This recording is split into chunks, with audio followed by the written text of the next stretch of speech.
Hello everyone. So today let me share tips on how to save money when you are in UK. Now it doesn't really matter if you are a student or if you are working. I think it makes sense if you save money. In fact, a lot of money if you are smart and if you are a bit more careful about where to buy stuff and how to keep track of your money. Now, starting with the first tip, and that is to cook your own food at home. Now, if you like eating out in restaurants, then it is very expensive here in UK. If you are, let us say, going for a dinner with your wife and maybe one kid, then you can spend roughly 25 pounds or maybe a bit more if you, let us say, have a decent meal. And it is, of course, fine once in a while, but if you're doing it regularly, couple of times in a week, then you can definitely uh, imagine that how much you will be spending just on eating out in a restaurant. Same goes for drinking.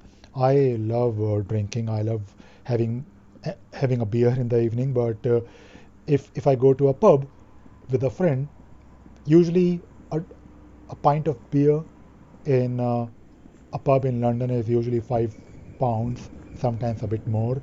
And if you are having a couple of drinks, then you can imagine that you will be spending a lot of money.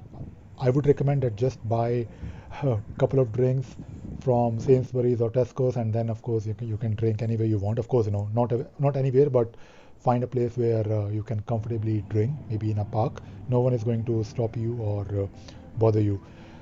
The third thing is, if you're doing your shopping, if you're buying your groceries, then go to a big store instead of doing your groceries from a small Tesco or a local corner shop.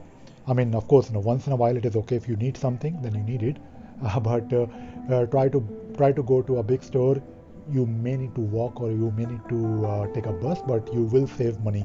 Here in UK, the price of things are different depending upon where you shop.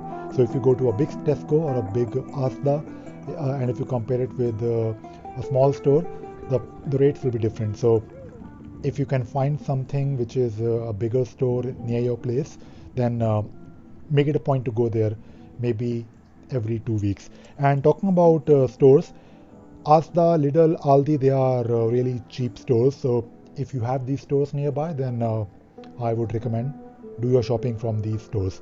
And also at the same time, if you go to these stores maybe in the evening or usually on Sunday afternoon, then you will get a lot of discounts. So in UK, there is a concept of reduction. So reduced items are basically those items that are about to expire the next day, and when something is going to expire next day, you can expect a discount of 90%, sometimes even more. So this is something really simple thing to do. I mean, of course, if you can save 90%, let us say you have to buy something which is of £5, and imagine if you have to pay maybe uh, 50p or maybe less, then why not? Why not save money? Also, try to walk if you can. Try to also bike. Uh, I personally love cycling. I do own a bike, and this is something that I also recommend. Also, talking about houses, I don't really think it makes sense if you have to work in London. If your office location is in London, then usually if you buy a house outside London, then of course you will probably spend a bit more on travel, but you can expect lower rent and you can have a slightly bigger house, better house, and countryside in UK is definitely great. So I don't think you should buy a house in zone 1, 2, 3 or anywhere in near central London. Also, if you have to buy a car, buy a used one. And here in UK, there is a concept of used stuff a lot.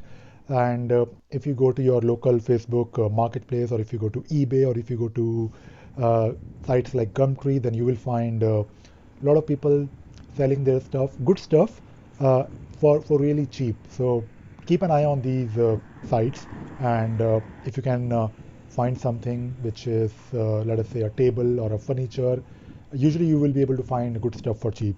Also, I definitely recommend you to find a boot sale near your place. Usually in the UK there are boot sales happening in a park, and you have to basically find the place where these kind of boot sales happen, where people come in their car and they sell stuff. You can find used stuff, of course, but also you will find people selling new stuff. So do give it a try. And also, if you are paying your, of course, utility bills separately, if it is not part of your rent, then try to call them every 6 months and try to ask them, can you give me a discount? And usually you will get a discount. So these are some of the tips that I wanted to give you today. Bye bye.